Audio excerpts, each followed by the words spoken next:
Today, most Muslims read the Quran in a text that is referred to as the Egyptian edition of 1924. That's how scholars refer to it. Most Muslims may not have realized that this is the designation for that manuscript, for that text to Muslims in general. This is just simply the Quran. But this is not the only text of the Quran that is read throughout the world. In North Africa, there is a slightly different text that is based on a slightly different reading. And then, too, in some parts of Africa, there is another reading of the Quran and a matching manuscript that is prevalent. And here, too, we find some slight variations that do not affect Muslim beliefs and do not affect Muslim practices in any significant degree. Without bothering to learn, they have just simply parroted a common way of speaking about the Quran and saying, it's 100% the way it's always been, with no variation or change whatsoever. Our claim, the Muslim claim, has been for the last 14 centuries that the Quran is absolutely word by word preserved. Word by word. The sense of complacency that many Muslims have gone around with, thinking that, okay, everything has been preserved dot for dot, letter for letter. And frankly, the Quran has been preserved, we believe, word for word, letter for letter. Which actually is not a scholarly way of thinking about the Quran. Our scholars have always known and have always described in our classical books variations. In academia, there was always a suspicion, we would really like to find a pre-Uthmanic Quran. We would like to see what was there before Uthman suppressed it all and gave us the one copy which everybody has been running around with now. Now, in Abu Bakr's time, it was recognized that the Prophet, peace be upon him, died without leaving the Quran in a collected volume. In 1972, a mosque was being repaired in Sana'a in Yemen, and it was found that in the ceiling of the mosque, there were many old documents stashed.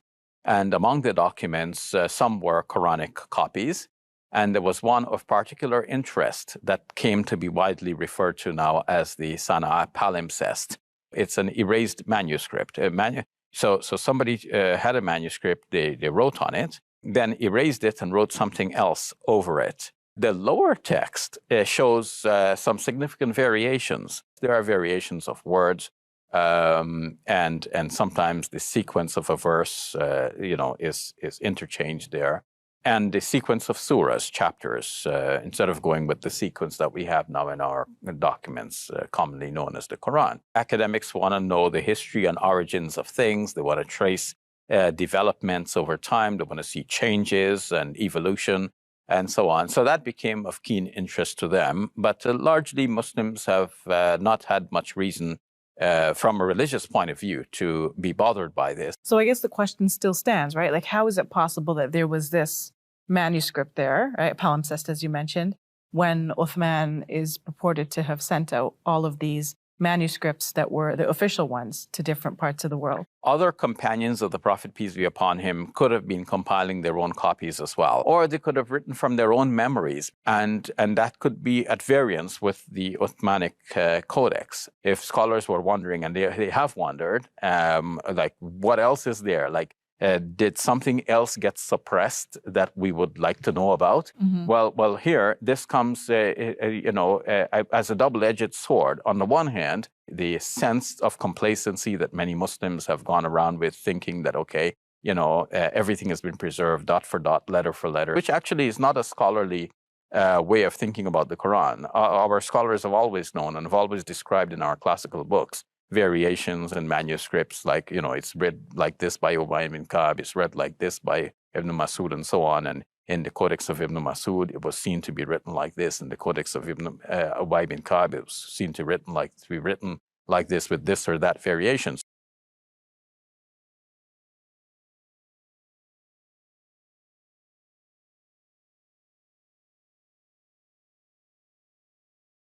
So these were always known in scholarly circles to have existed, but recently, average Muslims have just simply, without bothering to learn, they have just simply parroted a common way of speaking about the Quran and saying, it's 100% the way it's always been, and they cannot imagine any variations. So can we feel confident then that the Quran that we have now is preserved accurately from God? Yes, we could say, It's very clear to you and to every single very advanced student and specialist that the standard narrative has holes in it. That's what I'm going to say. Has holes in it. That's what I'm going to say. Holes in.